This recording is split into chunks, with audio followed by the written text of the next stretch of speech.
People think it's pie in the sky, that it's too good to be true. Will the transfer improve the repair service? What about the rents? The pensioners in our area are wondering if it's going to be privatisation. Why can't the government just write this debt off for the council?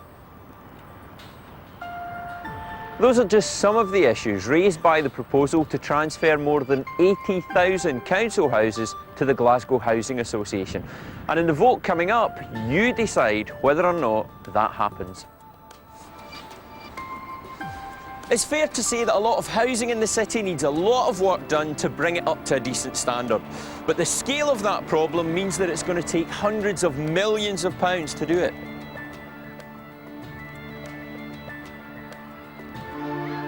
The council's been struggling for years to find a solution to this. Now, together with the Scottish Executive and the Glasgow Housing Association, they've come up with this proposal. So, is this the way ahead for Glasgow? Well, that is exactly what you have to decide. As things stand at the moment, the council is £900 million in debt. Now, what that means is that for every £1 of rent received, 40 pence goes to paying off that debt. If the transfer takes place, the UK Treasury say they will write that off. They'll wipe the slate clean. And GHA say they'll then be able to pour all of the rent into better services, maintenance, repairs and an investment in upgrading. But what about the City Council? Why is it backing the transfer? I put that question to Council Leader Charlie Gordon. Council houses in Glasgow need lots of investment. Too many houses don't have double glazing or central heating. There are too many damp houses. We don't have enough money to remedy all these problems in a reasonable period of time. And so we need a new approach. OK, sounds perfectly reasonable, but a lot of people will be listening and will say, well, look, if the GHA can borrow the funding for the investment, why can't you? Well, the government's policy is community ownership, by which I mean housing associations which are managed by local tenants. And their borrowings don't count against the national debt. So there are major issues of national government policy involved here, but of course we support tenant control. We've tried to do that as a landlord in our own right, but this is an opportunity for people to have their houses modernised and for them to be in control of the management of their houses. I mean, I think one of the biggest criteria within all of that is the rent guarantee. Are you happy that that's going to happen? Absolutely. There's a good deal on rents on the table in this plan, an even better deal than the council asked for from the GHA. At the moment, under the council, because of the debt burden, rents have risen well above the level of inflation in the past 10 years. But under this transfer plan, there will be rent controls for the next 30 years after transfer. Rents won't rise any more than 1% above the level of annual inflation. That is something which the council would find impossible to guarantee even for a fraction of 30 years. If the transfer goes ahead, the GHA plans to spend around £1.8 billion over the first 10 years, repairing, improving, modernising and building new homes. One of the first priorities is to provide warm, dry homes for all tenants. So by 2006, all houses that need them and have a long-term life will have new or improved heating systems and insulation. By 2008, this work will be consolidated by dealing with the external fabric of the buildings to make sure that the central heating is affordable and energy efficient. This would include replacing windows, cladding, roofs and gutters. In just over 10 years from transfer, all houses that have a long-term life will be fully modernised, with improved external doors and/or security locks, improved internal joinery, modern kitchens and bathrooms. Some of the existing housing stock is beyond improving, so the GHA proposal also includes plans for selective demolition of almost 11,000 houses around the city. That will be offset, though, by an extensive new build programme agreed by the Scottish Executive and the City Council. And that will lead to 13,000 new affordable rented houses being built by 2012. And about 3,000 of those will be built directly by GHA. Taken together, the GHA's investment programme and the building of these new social rented homes is expected to create around 3,000 new jobs. The GHA is run by a management committee which is made up of 21 unpaid volunteers, and that includes 9 tenants who actually make up the largest group on the committee. Maria Fife, Sandra Forsyth and Sam Harper are members of the management committee of the GHA. Maria, very direct question, is this just privatisation by the back door?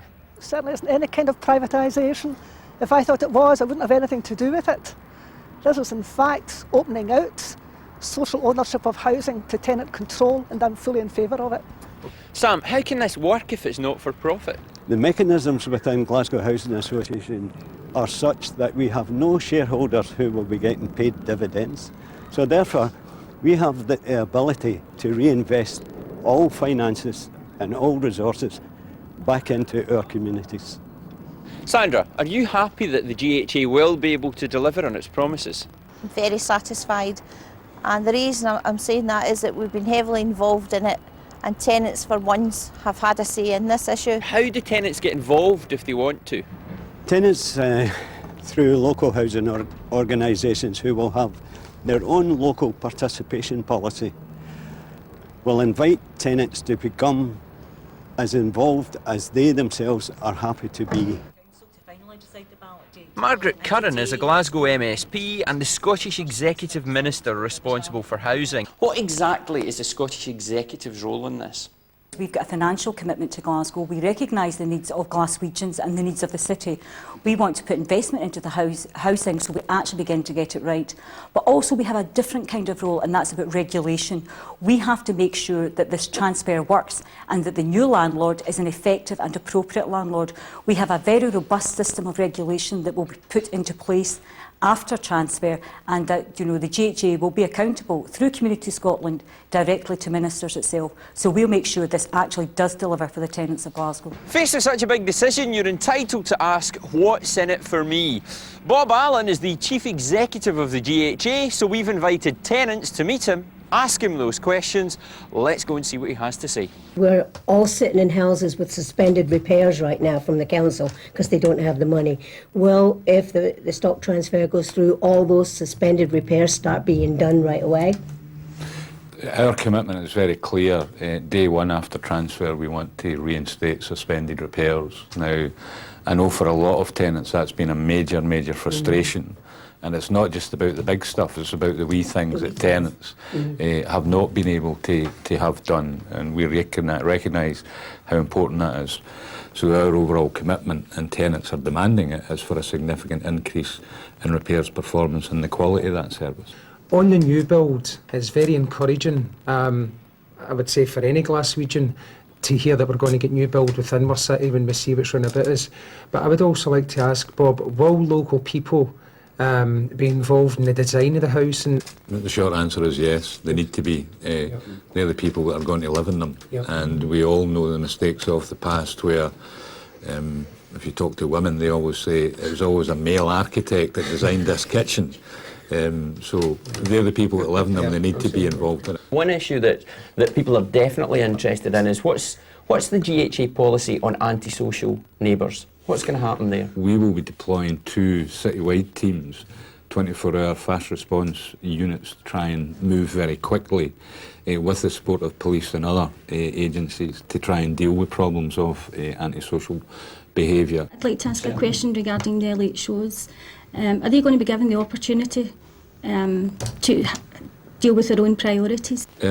We've always said that the LHOs have got to have the capacity to deal in local circumstances with local needs, so local solutions are required to these kinds of problems. So they will have that flexibility and focus.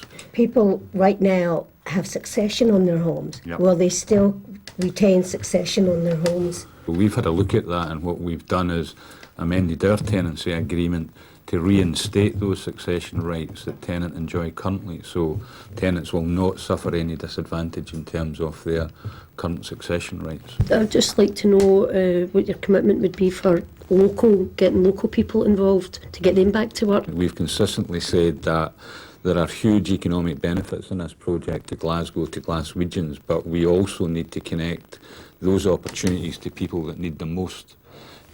So we've got a detailed action plan which identifies a range of projects, and one of the things that we'll be starting to talk to LHOs about is how we can deliver those employment and training opportunities at a local level.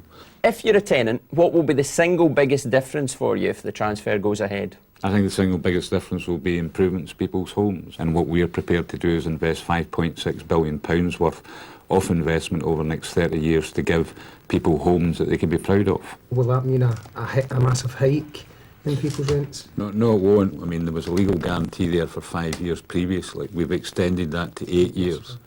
And what we're saying is that we are confident and we have planned for no more than rate inflation plus 1% between years 10 right through to 30. So we see no reason for substantial increases.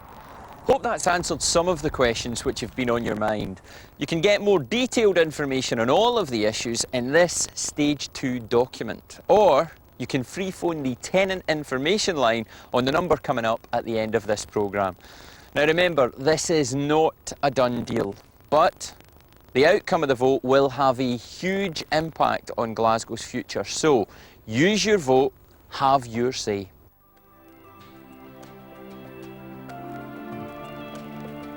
I'm very well aware that tenants in Glasgow have had promises before. I think some of them would say not all those promises have been delivered. It's now a time, I think, in Scottish politics where we actually deliver on what we say we're going to deliver on. If we want to improve the quality of life for themselves and their children, then get out there and vote.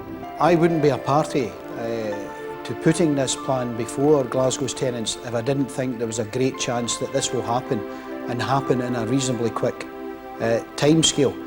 And people will have to vote yes. Ultimately, it's their decision. Please get out there and vote. Use your vote. It will determine how your housing will be in the next 30 years.